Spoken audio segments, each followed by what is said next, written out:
E aí, povo de Deus, e aí, terra, e aí, vida, e aí, luz, e aí, ser humano, sejam bem-vindos ao canal A Bíblia em Família. E hoje, como de costume, vamos dar continuidade no livro de 1 Samuel, capítulo 5 e também o capítulo 6. Então, bora pro vídeo. Os filisteus e a arca de Iavé. Isso aqui é interessante, isso aqui é bom demais. Depois de tomarem a arca de Deus, os filisteus a levaram de Ebenezer para a cidade de Asdod e a depositaram no templo que eles dedicaram ao deus Dagon, ao lado de sua estátua.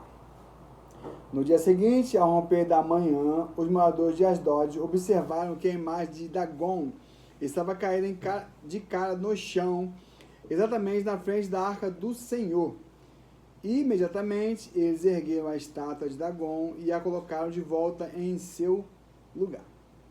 Contudo, na manhã seguinte, quando eles se levantaram, ao raiar do dia, lá estava novamente Dagon caído,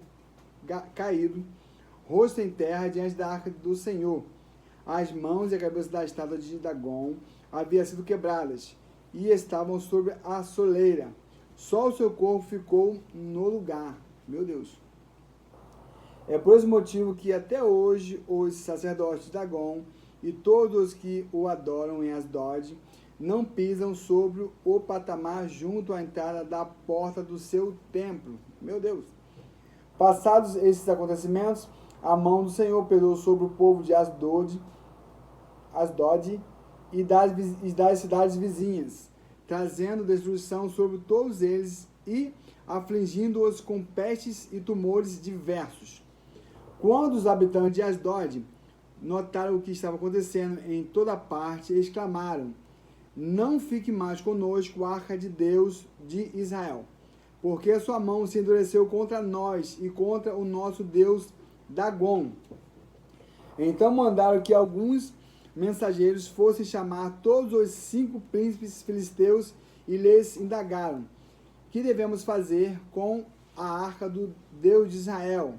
E tomaram a seguinte decisão: a arca do Deus de Israel seja transportada imediatamente a Gate. E então levaram a arca do Deus de Israel. Entretanto, logo depois que a arca chegou àquela cidade, o Senhor Deus castigou severamente aquele povo e pôs medo em todos os habitantes daquela região. Surgiram tumores em todas as pessoas de Gate, nos idosos e nos jovens, tanto nas mais importantes e ricas como nas mais humildes e pobres. Então enviaram a arca de Deus para Ecrom. Quando a arca de Deus estava entrando na cidade de Ecrom, o povo começou a gritar: "Eis que trouxeram a arca de Deus de Israel para nos destruir, a nós e a toda a nossa gente." O povo ficou preocupado, né? Porque sabia das histórias, das coisas que Deus tinha feito com o povoado de Asdod e de Ecrom. Então ficaram preocupados. E imediatamente enviaram mensageiros a todos os príncipes governadores dos filisteus com a seguinte súplica: "Devolvei o quanto antes a arca do Deus de Israel, que ela retorne ao seu lugar e não mais provoque a nossa destruição e o nosso sofrimento do nosso povo." Em verdade, um grande pavor da morte se observava em todos os habitantes daquela cidade, tanto pesara a poderosa mão de Deus ali. Aqueles que não morriam rapidamente eram afligidos com vários tumores, e gritos de dor e aflição subiam incessantemente ao céu. A volta da arca de Israel, capítulo 6. Quando já havia passado 7 meses que a arca do Senhor estava nas terras dominadas pelos filisteus, então eles decidiram chamar os seus sacerdotes, magos e adivinhadores, e lhes indagaram: "Que devemos fazer com a arca de Deus de Israel? Dizei-nos como havemos de devolvê-la ao seu devido lugar." E isso depois de 7 meses, beleza? Então aqueles sábios lhes orientaram: "Se desejais devolver adequadamente a arca do Deus de Israel, não a envieis vazia, porém mandai com ela uma oferta generosa pela reparação de culpa, Assim sereis curados e sabereis porque a mão do Deus de Israel persiste em castigá-los. Diante disso, os líderes filisteus perguntaram: mas qual deve ser a reparação que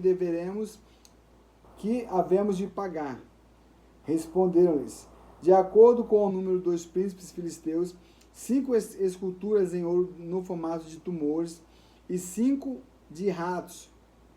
Porquanto foi essa a praga que vos e a vossos governadores sofreis. Fazei imagem dos vossos tumores e imagem dos vossos ratos, que devastam a vossa terra, e dai glória ao Deus de Israel. É bem possível que este gesto alivie a mão de Deus de cima de vós, do vosso Deus e de toda a terra onde habitais. Porque endurecereis o vosso coração como fizeram aos egípcios e Faraó. Somente quando Deus os tratou com grande rigor e humilhação foi que eles deixaram os israelitas seguirem o seu caminho. Rapaz, portanto agora tomai e preparai um carro novo e 2 vacas com crias, sobre as quais não tenha sido ainda colocado qualquer tipo de canga. Atrelai as vacas à carroça e mandai os bezerros de volta ao curral. Tomai então a arca de Deus e colocai-o sobre a carroça. Quanto aos objetos de ouro que estais enviando, como oferta pela culpa, depositá-lo-eis numa caixa forte ao lado da arca e a deixareis partir. Observais atentamente, porém,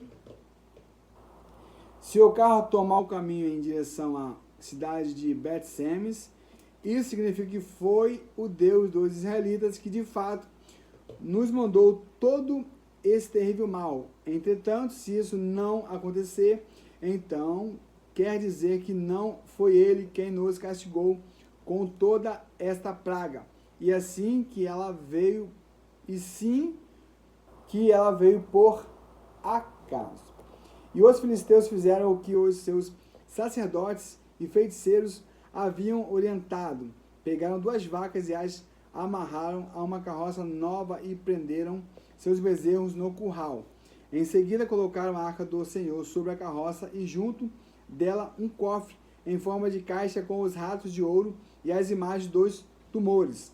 E aconteceu que as vacas se movimentaram diretamente em destino a Bet-Semes, ou seja, significa isso que foi o Senhor Deus quem castigou aquele povo, os filisteus. E mantiveram-se resolutos nesta estrada, mungindo por todo o caminho, e não se desviaram um só momento, nem para a direita, nem para a esquerda. E os governadores e líderes dos filisteus as seguiram até a fronteira de Bet-Semes. Arca de Deus em Bet-Semes. Entre mentes, o povo de Bet-Semes estava colhendo trigo no vale e, assim que avistaram a arca da aliança voltando, alegraram-se grandemente. Aquele carro filisteu, puxado pelas 2 vacas, chegou ao campo de Josué, de Bet-Semes, e ali parou ao lado de uma grande rocha. Em seguida, cortaram toda a madeira da carroça para o fogo e ofereceram as vacas em holocausto a Iavé. Então os levitas desceram a arca do Senhor e o cofre com os objetos de ouro e haviam depositado tudo sobre a grande pedra. E naquele dia o povo de Bet-Semes apresentou ao Senhor ofertas que foram totalmente queimadas e também sacrifícios de animais. Os cinco príncipes filisteus observaram tudo isso e no mesmo dia retornaram para Ecrom. As esculturas de ouro, simbolizando os tumores que os filisteus pagaram em reparação pelos seus pecados contra o Senhor, foram destinadas por uma cidade. E assim enviaram uma peça de ouro para Asdod, Gaza e Ecrom. O número dos ratos de ouro foi de acordo com o número de cidades filisteias, que pertencia aos 5 príncipes filisteus, isto é, tanto as cidades fortificadas, protegidas por muralhas, como as aldeias e povoados vizinhos. A grande pedra sobre a qual depositaram a arca do Senhor é até nossos dias de uma testemunha no campo de Josué de Bet-Semes. No entanto, 70 homens de Bet-Semes, sendo que 50 deles eram daqueles que andam aos milhares filhos de Jeconias, cometeram o pecado de olhar para dentro da arca de Yahvé, e por esse motivo o Senhor os matou. E o povo muito se lamentou, chorou e ficou de luto por causa dessa grande matança que Deus fez cair sobre sua gente. A arca de Deus em Jearim. Então os habitantes de Bet-Semes exclamaram: quem poderá de agora em diante permanecer na presença de Yahvé, o Deus Santo? Para quem deveríamos enviar sua arca a fim de que ela se afaste de nós? Ou seja, eles tinham medo porque pessoas, né, morreram, né, os filhos de Jeconias, e também o povo de Asdod, de Ecrom e de outro que eu esqueci o nome aqui, sofreram muito, né, por causa da arca de Deus. Então o povo tinha temor da arca de Deus. E isso era um certo respeito, né, um certo temor. Em seguida mandaram mensageiros aos moradores de Kiriat Jearim com essas palavras: os filisteus restituíram a arca da aliança do Eterno. Descei, portanto, e levai-a para vós. Bom, aqui nós finalizamos o capítulo 5 e o capítulo 6. Fiquem todos na paz e até a próxima.